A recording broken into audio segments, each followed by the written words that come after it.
We completed the limud of the first midah, which is the midah of Mikel Kamocha, and the sikum is that HaKadosh Baruch Hu in the lashon of Kabbalah is called Melech Aluv. This is Melech Ne'elav. I'm not sure why he changes the lashon of the Kabbalah. The lashon of Kabbalah is Melech Aluv, where you find that HaKadosh Baruch Hu is named in every letter of the alphabet, right? Reish is Rachum, so Ayin is Melech Aluv. So he's an offended Melech, and the way Rosh Devorah explained the offense, it's a certain type of offense which is more difficult to attribute to HaKadosh Baruch Hu than to attribute to ourselves. But the idea is that HaKadosh Baruch Hu is Mefarnes u'mechalkel. He is energizing every single thing that we do. Impossible to lift up your hand, impossible to say a word, impossible to take a step without the koach of HaKadosh Baruch Hu to do it. It takes nothing more than a withdrawal, chas v'shalom, of HaKadosh Baruch Hu for something to completely evaporate. I got the whole Reb Lozhin teaches about Arichus, the Indian of Chorban Beis Hamikdash is not so much that we did an Avera and the Romans came or the Babylonians came and they destroyed the Eitzim V'Avonim, but the Pshat is different. The Pshat is that we, through our Maisim, created a situation where the Beis Hamikdash itself, even the mortars and the stone, lost its koach. So since it's lost its koach hakiyum, there might have been some chitzonius level of the Beis Hamikdash which was nishar kayim, but the heart of the Beis Hamikdash was not there. So for when the Romans came and they knocked down the Beis Hamikdash, the lashon of the Gemara is kemach tochen tachamta. The wheat was already ground. The job was already done. It was a straw house. It wasn't something which had a kiyum. It just looked like something that had a kiyum, but it wasn't real. So for them to knock it down, they could have never knocked it down had we not have zapped it of its spiritual energy. And if you want to build a house, the building of a house all has to do with the koach that HaKadosh Baruch Hu puts in. So not just buildings, obviously, the Kal V'chomer, person itself, every word, every ma'aseh, even we learned a ma'aseh of Avera. So a ma'aseh of Avera, how do I get the koach to talk lashon hara? How can somebody have the koach to even kill somebody? How could a person have the koach to be destructive? That koach has to come from HaKadosh Baruch Hu. Doesn't make a lot of sense, except for the fact that HaKadosh Baruch Hu is not going to destroy us as he did with Yeravam. Says Devorah, he's not going to destroy us because we violated the gift that HaKadosh Baruch Hu has given us. He's not going to shut the switch, pull the plug, take away the oxygen mask. He's not going to do all that. Why? Because he has hope that this is temporary insanity. This is something that somebody is going through. Okay, going through a mashmer, but if I pull the plug out on him now, who knows? If this person is not going to do tshuva. So there's a tremendous amount of aluv on the one hand, biting the hand that feeds it. And it's the real energy here is a tremendous amount of hope. So this is what we learned, I think, in a very deep way. But if you translate it to the fact that we're B'Tselem Elokim, and we're here to create Malchus in this world, and we're here to finish off the Chesed of HaKadosh Baruch Hu, that was the entire intention of the world. So now we have to be. Not only we have to be godlike and godly in this, but we can be. As Tzelem Elokim says that you're my Malachim here to finish this off. So part of the marching orders are, part of the strategy here is that look, you're at Tzelem Elokim. This is Hashem talking to man. You're at Tzelem Elokim. I put you here in this world to do a job. Your feelings in a certain way become unimportant. Not certainly less important than the other person's feelings. So if your feelings become, you have a shlichus to do. You can't start getting emotional on me here. So you have a shlichus to do. And the shlichus is such that even as we do Hashem's work of malchus, of chesed in this world, even if you would find, which we often find, that the recipient of that chesed is actually not only not thanking us, but actually, biting Nevertheless, one can say, look, I'm only human. So the chiddush of the only human, like I'll help a person, but if he's hurting me every time I help him, what am I helping him for?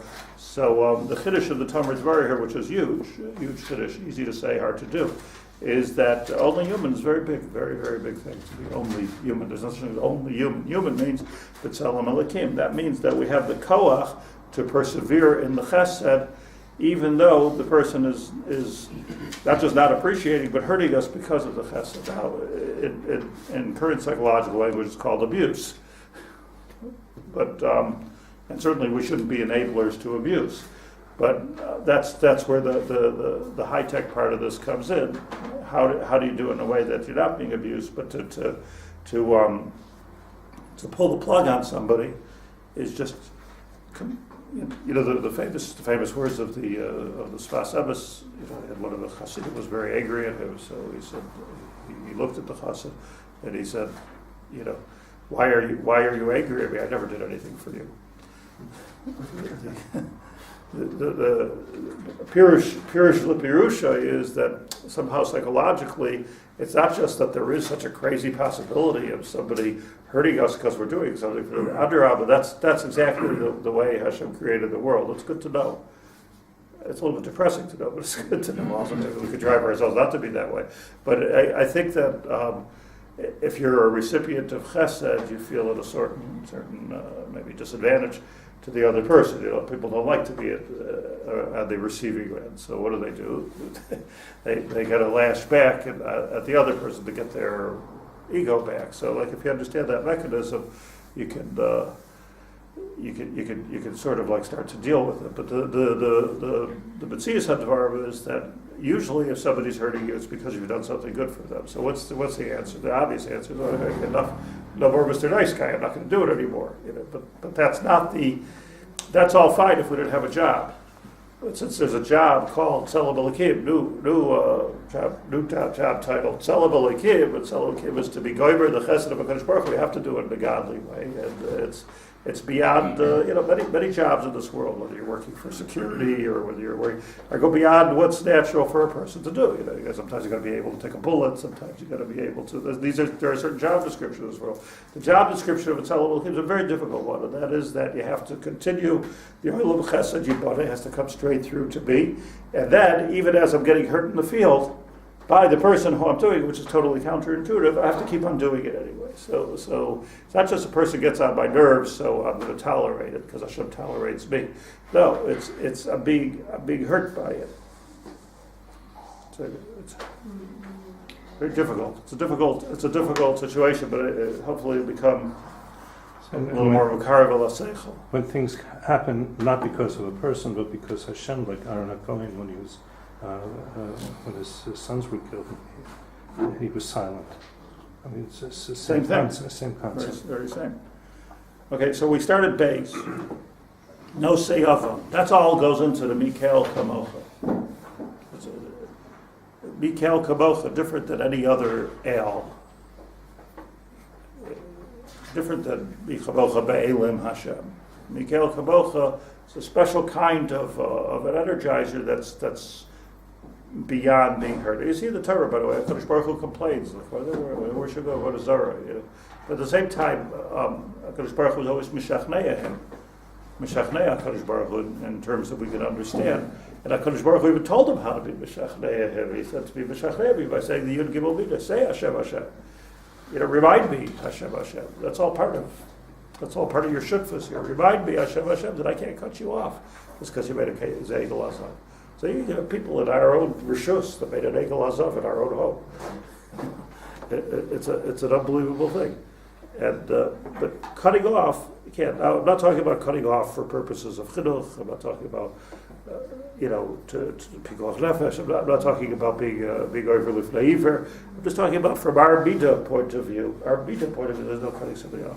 The Talmud Devorah says the second Midot in Micha's list, Mikel Kamocha Nושא Yavam. I began to explain this last week. He carries the sin very much, I explained, as a banker carries a debt of a person who's a good customer and just is going through a dip financially. So instead of destroying the business, because you can't pay your payments, you can't cover your checks, so there is a mitzias of the banker who has a relationship carrying the person. It's a good lashon. No say avod, I'll bear your iniquity. I'll carry you while you're being choteh, because again, it's always with the understanding and the hope that Hashem has in us that Rabba Emunah Secha, I have Emunah in you that you're not going to forever violate your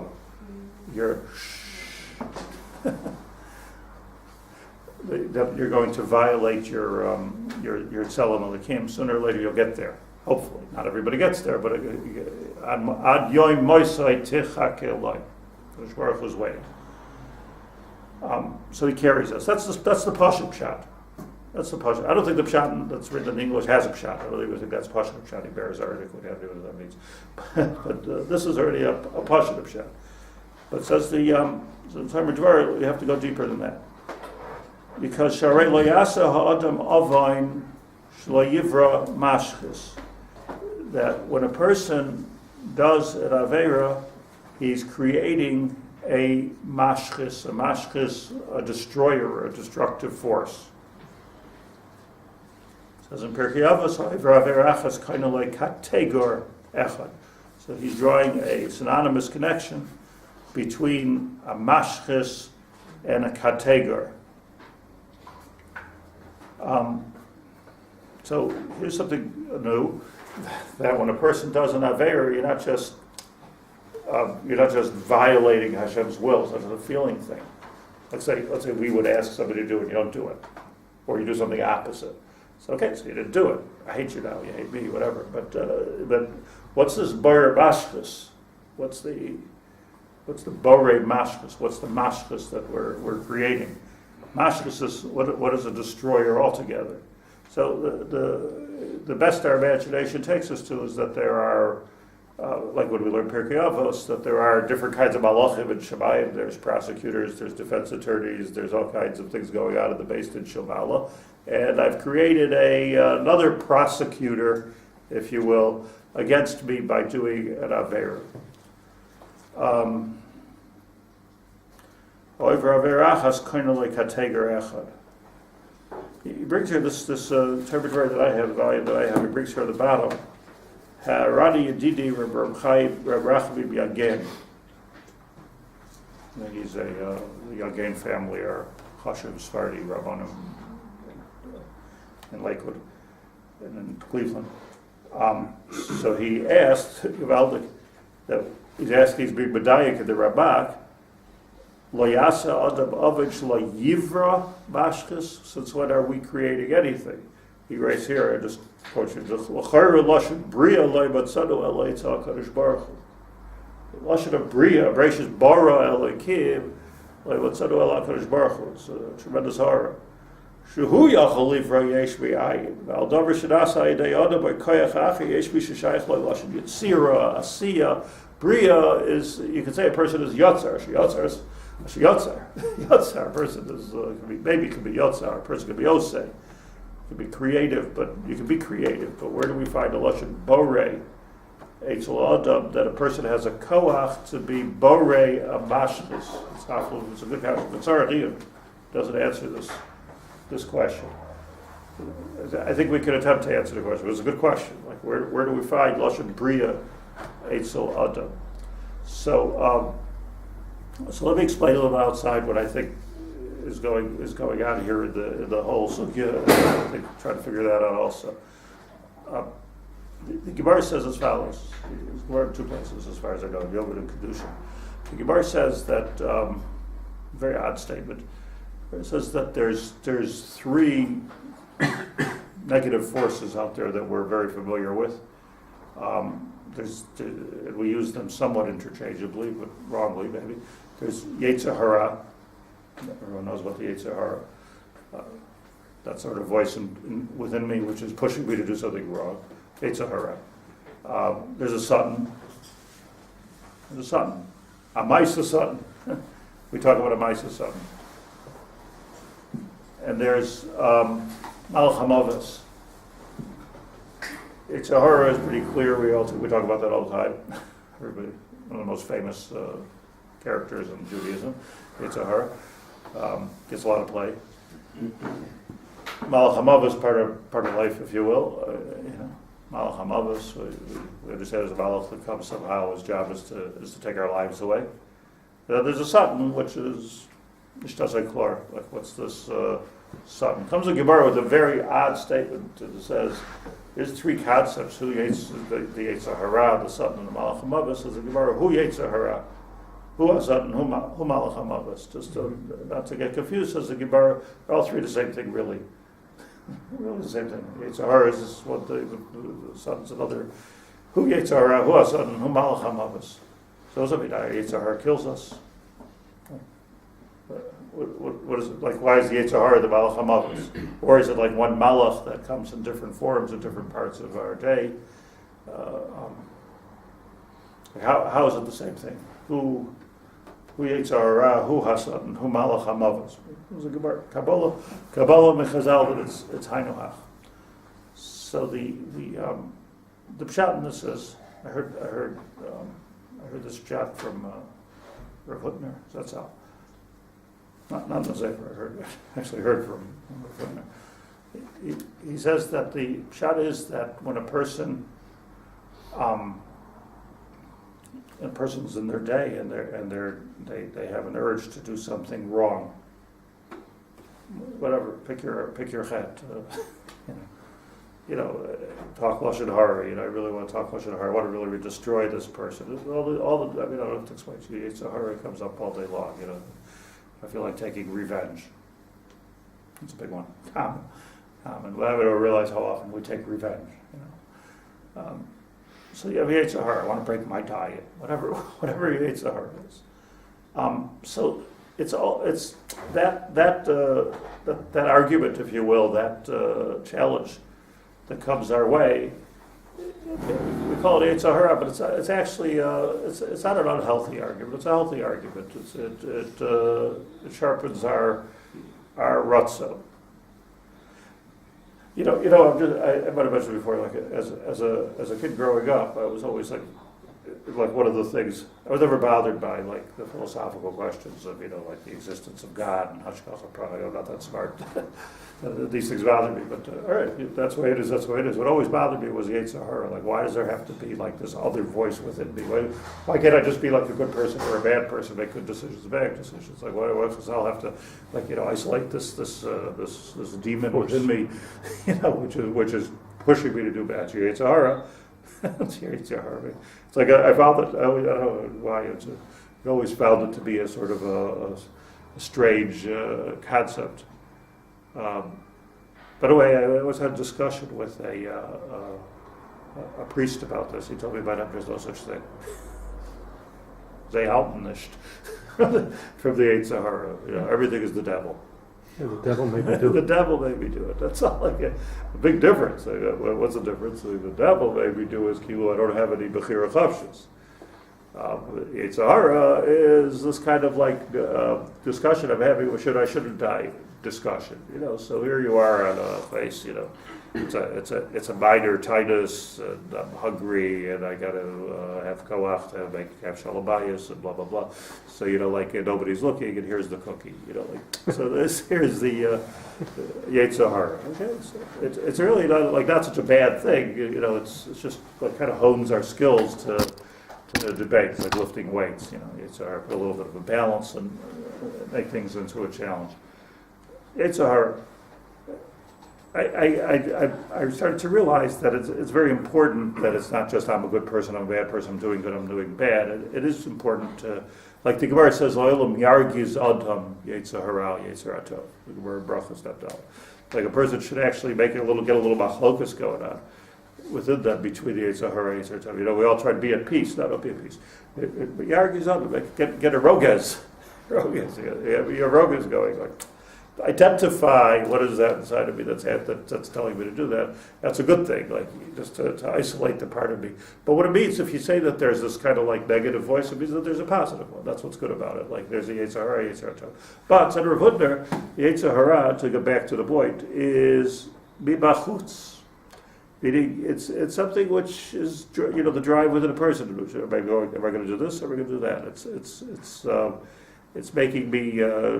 It's helping me decide, if you will, which is helping me decide what to do. What's my next step? Now, let's say a person is nichshal in the Aver. You make the wrong decision. You eat the cookie. You swallow the Drano. Whatever you do. So now what happens is that chet mibachutz was now ingested, and now it's bifnim. So the actual decision to do the Avera has taken the Avera mibachutz mibifnim. This is parenthetically what took place at the Eitz Hadas. Obviously, there was the Yetzer Hara before, because otherwise, but the Yetzer Hara was mibachutz, nachash, mibachutz.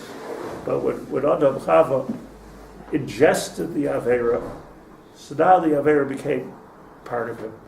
So this demon, this son, this is the son. What you took a Yetzer Hara and you turned it into a son. Hu Yetzer Hara, hu hasan. Well, there's a psychological or a psycho-spiritual process that begins the moment that I do an Avera. And that is that I have this wrong decision within you, within us. And it's aching me, not aching me, oh yeah, I did an Avera, I gotta go to the mikvah. But it's aching me in the sense that it doesn't jive. It's like eating something which is like just doesn't agree with you. And now you'll do everything in your force. We'll do everything in our power to make this thing work. And most of that, doing everything in our power, is the cognitive dissonance that a person engages in. A person will rationalize, if you will, the fact that I did this Aver. Well, that's how it starts. I don't know how it ends. That starts, well, usually it's this I'm only human thing. That's like the only human. So the Avera, so you open up, try to find some Hasidic sefer that says it's okay. It's okay. We all do Averas. But what's actually happening is it's not okay. Hashem says not to do it. You're not supposed to do it. That's all. But what's actually happening here psychologically is I do something wrong, and now I have to justify that, and I have to make it into something right. And by making it into something right, I've taken Kol Zman it's a Yetzer Hara. You don't have to make it right. It's a hara. I have a taiva to do it. But after you've done it, after a person was nichshel in their taiva, whatever it might be, so now somehow that taiva has to become okay. So I have to adjust and farkrum everything that there is about me to make it fit with what I just did. And it's just amazing how in my extensive talks with to take an extreme example, extensive talks. It was in two places. One is in jail. I spend a lot of time in jail.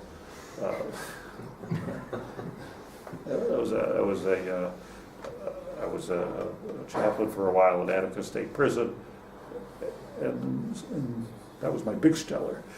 That was the big, when you talk to other jails, when you talk to these people, I mean, by and large, in their minds, they did nothing wrong.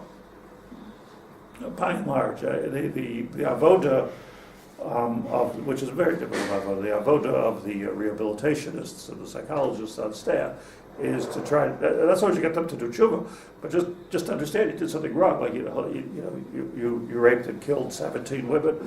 Like, that wasn't me. That was, or was it, at her voice, like all kinds of. I actually had this discussion, believe it or not, with the son of Sam, who's a famous serial killer, the most famous person I ever met. So I had to ask him for his autograph and everything. Really nice guy. I just, really. He wasn't Jewish, by the way. I thought he was. Wasn't Jewish. His name was Sam Berkowitz, and he signed up as a Jew because he thought the kosher food was better than the non-kosher, and also he liked me better than the priest. But Yaakov Ditterstein, he pulled me into this avodah, there's nothing like, you swallowed the avera hook, line, and sinker. To swallow avera. So you can understand, like it rings in my ears. Rav Hutner's words, his very powerful voice of "Hu Yetzer Hara, Hu Asodin," that you've ingested the Yetzer Hara until it becomes a force, not out there, not in some kind of based in Shabbalah, not in some other world where we have no kasher to, but a force within us, which is now, it's like a cancer later, which starts to eat at everything which is good about us. It starts to eat because otherwise I can't be at peace. How many people are going to have the koach to isolate and say, "Oh, that's a bad thing. I did a bad thing. It doesn't jive." Perforce, a person has to make the whole brain crooked. I think this is what the psychologists mean when they talk about cognitive dissonance. Think about it. You know what dissonance is? Dissonance in the world of music is where if one lead instrument is playing slightly off key, the whole thing won't work. So the whole orchestra, all 47 pieces, have to start playing off key. And it's horrible to listen to, but they have to because it all has to work. So there's a cognitive dissonance where somehow we need to make it work. We need to make what we do work. So using people to do wrong things, they've got it so figured out. They've got it so clear. I remember in that setting talking to someone who was arrested in minor thing, like it didn't kill anybody, was for being a drug pusher. It was like very, very big in the cocaine market. So my job, talk to them, like, what'd you do? Why'd you do that? You would think he was selling esrogim. It was like the most important thing in the world. He's just helping people and calming people down, and he's telling his grandmother had a toothache. The dentist couldn't do anything. He took a little bit of cocaine, put it on her tooth. She was fine. Everything. He's like, from his okay, it's against the law. The world doesn't. But it's so clear.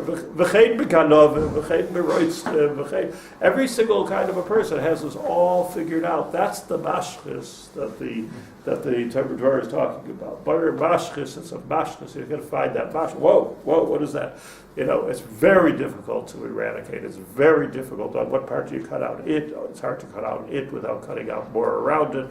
And there's a big difference between the avoda of not listening to Yetzer Hara to listening to the mashchis. Says the Gemara that understands something here. Hu Yetzer Hara, hu habash, hu ha-satan, that's the satan. The devil maybe do it, yes. But after you allowed that devil in, v'hu ba'alach habavas, and it will continue to kill you, if not physically, spiritually. It sounds like, there's tremendous implications at stake during that healthy dialogue. If it tips the wrong way, so it's like the Gemara that says if you do an Aveira 3 times. 2 times. Sorry? 2 times. 2 times.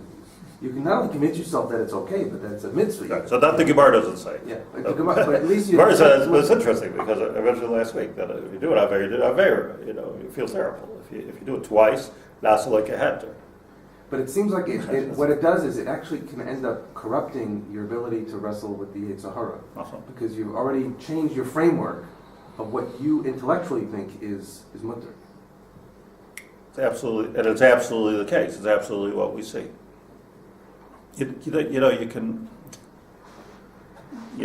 have to see what your job is, but if you're a parent, if you're a rabbi, if you're in any kind of a position of trying to help somebody, if you're helping somebody deal with your Yetzer Hara, it's one of them, helping somebody deal with something which is all good and all right, like they didn't do anything wrong, very difficult, it's very difficult. So once the Haber is graduated or internalized and is gone, hu ha-Yetzer Hara, hu ha-Satan, then you got a real battle on your hands. It's a cancer. It's a spiritual cancer, a psychological cancer on your hands.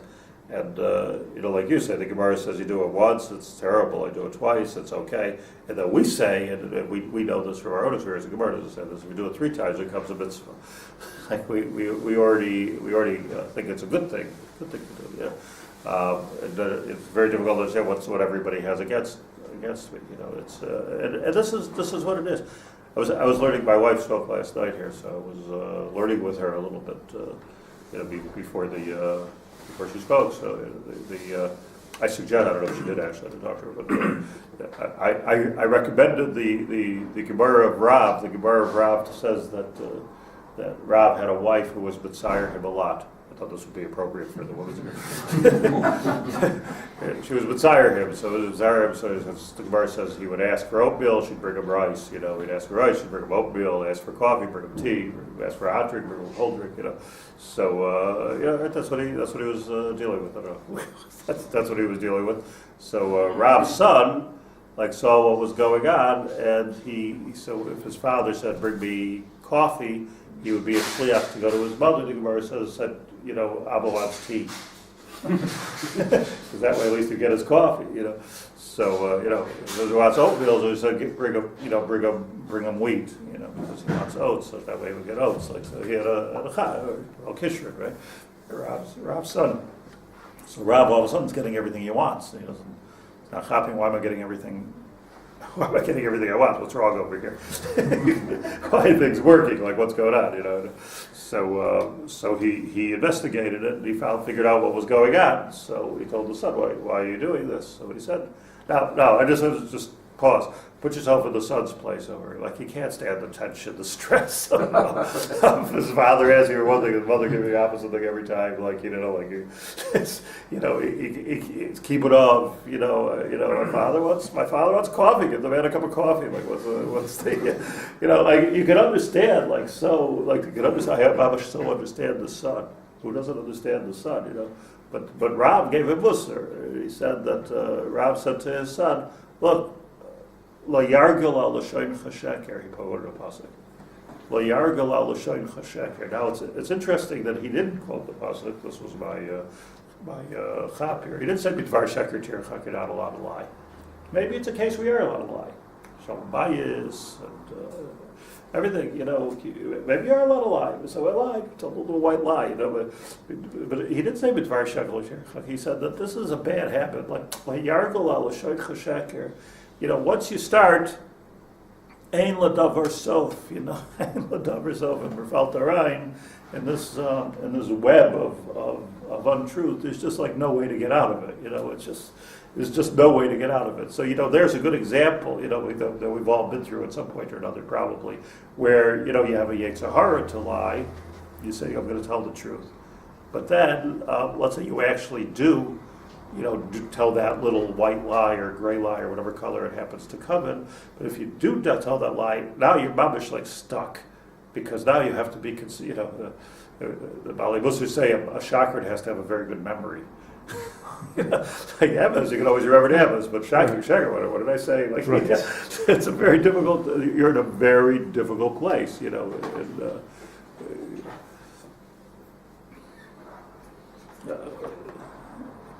I plead the right not to give personal examples, but it can be. It's a very bad thing. So he didn't tell him, "Don't lie." Hey, maybe yes, but look at that. It's not kedai. Like yargil al l'shoincha yargil. That was the yargil al l'shoincha sheker. You're taking something which is not even. It's hard to even classify it as yetzer hara at this point. I really want good for my father, shalom bayis, my mother. Think about how she's going to be Yorish Gehenna for being with Tzara to the Gadol Hador. There's so many cheshbonos over here, but don't go that derech. That was what Rav told us. Much bigger libud and a much bigger legacy that he left over than having had the cup of coffee was Layargo Shvenk Sheker. So that's the way it works. Now here, where does Hashem come in? HaKadosh Baruch Hu comes in. He doesn't take away our free choice. So a person wants to go in, even though the Gemara says that yetzer hara is a very strong force, and Lulei HaKadosh Baruch Hu We do have a koach. What does that mean?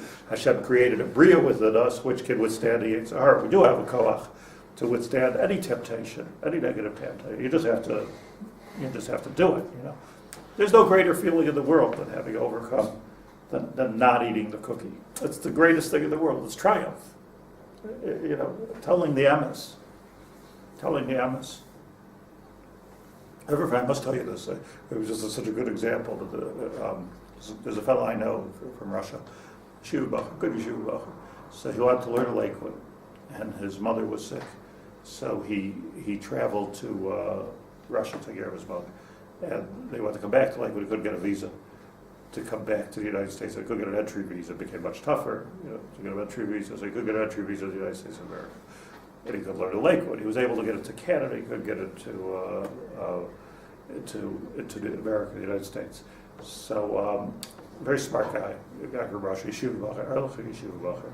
So he decides that at the middle of the night, 1, 2 o'clock in the morning, he's going to swim across Lake Erie and get into Lackawanna, New York, which is outside of Buffalo, and he'll take that swim and is in America and without going through the whole business. Like he's in America, and he really investigated what's the best place to swim this, and where is it the shortest thing, and he got the right gear, the right swimming gear, so he could keep his his papers dry, everything that they had that was dry. And once he was in America, he wasn't worried about it so much because he had a student visa, like a temporary visa, so it was Kilo, he never left. That was his thinking, whatever.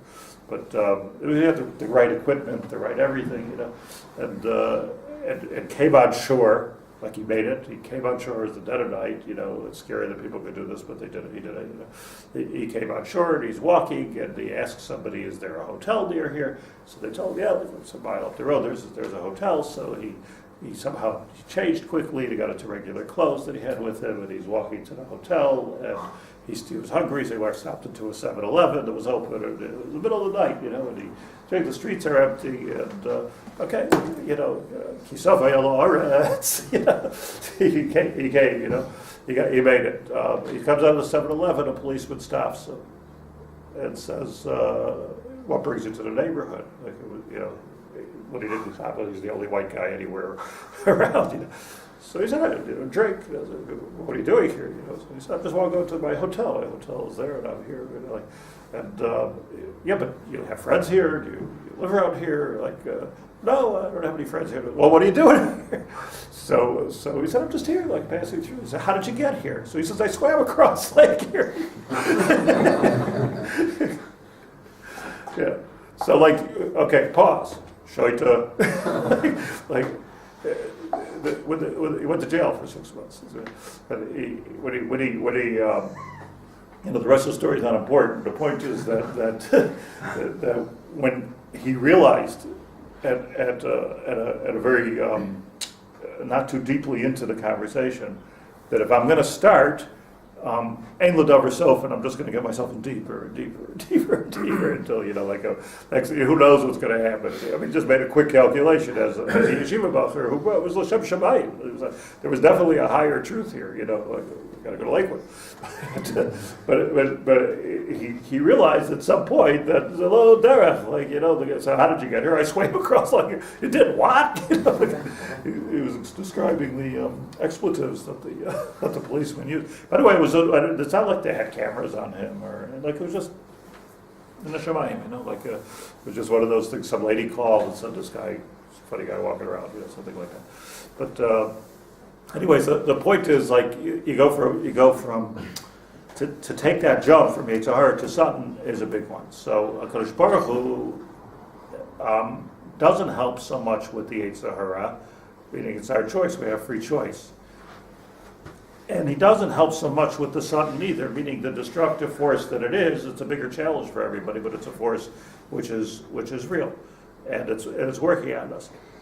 But hu Melech HaMavos, this is where HaKadosh Baruch Hu comes in. That before it kills us physically, spiritually, psychologically, or commit suicide, who knows what could come, how the Melech HaMavos will present itself. But we're talking about something within, not something that's out there. HaKadosh Baruch Hu comes and says, "Hold on. Let me help over here," And there's a understand this, that even if a person is in this very, very deep this deep condition of dissonance, where it doesn't seem possible to get out, HaKadosh Baruch Hu can help the person get out. You could have siyata d'shmaya, where there could be a blitz of tshuva, and somehow or another, I will find a way out. It's a koach which is, I think, beyond teva. It's beyond anything which is natural. That's the koach. So HaKadosh Baruch Hu's interference, if you will, is right between Satan and Malach HaMavos. These are the words, pretty much, that he says. Once you understand this, I think this is what he means. Once you're zeicher to hear these words from Rav Hutner, Zecher Tzadik Livracha. We'll learn an insight tomorrow in the words, but let me just translate and see where we're going here. Now, we are, this is Hashem and us, Bein Olam L'Vaka. We are the godly ones that are now dealing with other people. So we're HaKadosh Baruch Hu. In this sense, we're HaKadosh Baruch Hu. So it means to say that if somebody hurts us, we put something out there. Let's say it's one of our children. Let's say it's a good friend. Somebody hurts us. Somebody has a challenge to hurt us. You would hope, you would think that if somebody would be a loyal friend, they would stop right there and make the right decision and don't violate the friendship which we've established. Don't violate the chesed that I've done for you. But some people are not so loyal. In fact, I find I want to be cynical, but few and far between are those under pressure that are loyal to a friendship. I think people, hopefully, to their spouses are loyal to them. But it's very difficult when you're in a situation to be a loyal person, a loyal friend. So let's say somebody I trusted, and they violate this loyalty. A seminary girl was describing to me, she had like this closest friend. She was Megala, all of her sodos to this close friend, and they did everything together. They would daven together. They went out to eat together. Did everything together. And she's about to walk into her single girl. She's about to walk into her dormitory or her apartment there, and she hears her best friend talking on the phone with another person, and Mama's talking lashon hara about her. She's standing. Imagine the pain. It's like standing at the door, listening to a person, and being megala her sodos, the things that she told her, and told. Those girls have to be like, I don't know how to, I can't trust anybody. I told her secrets, and she's, so she burst into the room. What are you doing? How can you talk? What are you, and the bird look at, you first, so she was over her Yetzer Hara, starts to rationalize what happens, who was something. No, it wasn't so LS, and this person knew anyway, and blah blah blah. So what's like the discussion with this violated girl is okay. I understand, I understand how angry you are, but there's like a big kiddush here that the koach of a basar v'dam. Hard to tell somebody this because it's very harsh. The koach of basar v'dam is now to intervene and not allow the person to become a total creep, by rationalizing this further. So the easy thing to do is I'm just never going to talk to you again. That's the easy thing to do. The godly thing to do. Because if HaKadosh Baruch Hu would do that with us, okay, I'm just never going to talk to you again. We'd be messed up. So it's not just we Midot Keneged Midot, like act to people like you want Hashem to act to us. No, it's much deeper than that. We're Tzelem Elokim. So if we're Tzelem Elokim, so that means that we have a certain job here, a koach, not just a job description, but a koach. We have the company behind us here to be able to do something which is taka not normal. And that is to intervene and help the person come back to their good senses. Help the person realize what they've done wrong, and not without Musar, and without being preachy, and without, how hard is that? But there's a siyata d'shmaya here that we have as a tzalad Elokim to be able to redeem the person that hurt us in a very deep way, and let the person who let something go from Yetzer Hara to something and stop it from being Malachim of us. It's not just about giving Musar, because that's totally ineffective. To preach to someone is not only not the right thing; it's just totally ineffective to start batif to the person, but to somehow or another with a smile, with gutzkeit, to be able to bring that person around to a place of tshuva, if you will. This is what HaKadosh Baruch Hu does for us, and it's a koach that we have for someone else. Let me just go back here for a second. We talk about a person who's boirei is mashbet like yesh miyayin. So which adam is boirei? No adam is boirei as an adam. However, when we put on our executive suit, and now we're in this world as Shluchei Hashem, as Tzelem Elokim, it's a different idea. We're here to complete the work of HaKadosh Baruch Hu. HaKadosh Baruch Hu's line came till here. We're pulling it a little bit further. The Isarusa de Lasata, if you will. So it's Betzalel who built the Mishkan. This was the. So in this case, we become the Borei. In this case, we become the Borei, meaning not that we're Borim, but it's our job now. Hashem says, you could finish off the Bria here for me. That's what Malchus is. Malchus is B'dei Adam. So if Malchus is B'dei Adam, it's not like we're coming up with a new term. I mean, I think this is the answer to the Rav Yagen's question. This is what I would answer. That it's not that we're coming as a new force, like we are Borei. Hashem is Borei. We're Borei. Beichatesa.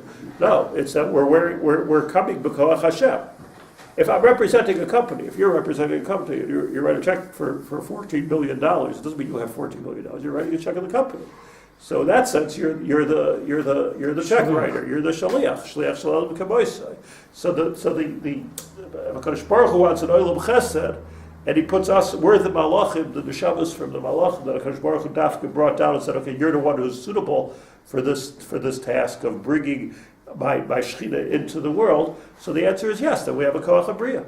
But the Bria is a mashkas. Nachon, bein tov, bein l'ra. Because the mashkas is also min hashamayim. But you're right, even a davar ra, not even a davar ra. I mean, what does Tzelem Elokim do? It allows a person free choice ad kedei kach, where you can be borei, mess up. It's not just violating your that's Aluv. Not just you're violating your executive privileges. So I'm going to take it away. I'm going to work with you. So now you're a bar and mashka. So where does HaKadosh Baruch Hu actually start getting involved with us? When it gets too far that you're really stuck, you can't get out of it. I'll help you. But in that sense, the Adam is the Koach Hashem. Like what's the whole kasha? The whole kasha is Hashem is a bar, Adam is not a bar. But why are you making a dichotomy between Adam and Hashem? It's true we're not God, but it's also true that we're godly. And it's also true that we're coming with a shlichus here from a much higher place. And it's also true that Hashem gave us all the equipment to be able to do this. Internal equipment, mental equipment, spiritual equipment, neshama, whatever it is we need. Like, we our man at Damascus, we've got everything. We've got the earphones, we've got everything that you need to be able to pull off this mission. We can do it. So that's, I mean, the term borei doesn't bother me so much, but just to make the sikkum, the term borei also empowers us to do something, just like we have the koach to be borei and mashchis, we also have the koach of Hashem to help a person get out of the mashchis that they were borei. So if you'll take it this way, it's the big L, like this is what Hashem does for us, therefore this is the Midot of Hashem that we learned about. And the Midot of Hashem we learned about allows us to do this for somebody else. So now we can mamish ko with koyach habriya and help the person work out the mashchis who doesn't know somebody who swallowed the fly. Like it's there. It's there, and you did it. You violated it, whether it's a relationship or whether it's just something which is bad for them. But they swallowed. But you can't lose patience with this. You can as a basar v'dam, but you can't as a shliach Hashem. You can't lose patience with it. And it's bekoach ha'adam to be machlof. Okay, tomorrow we'll learn it. And what would you call the opposite? The person who is called to a mashchis, the person does a chet, the person does a mitzvah. What would you call the koach habriya? By in other words, the opposite. If you have the koach habriya, chet. So the Pirkei Avos goes further. Anybody did an aver bar like a teger achas, and anybody did a mitzvah bar like saneger achas. Meaning, what's the saneger? The saneger is that which makes it easier for me to do the next mitzvah because I become a better person. So hence schar mitzvah. Mitzvah goreres mitzvah. So that's the gorer. Gorer. So it's the line that can go either way. Of course. Yeah. I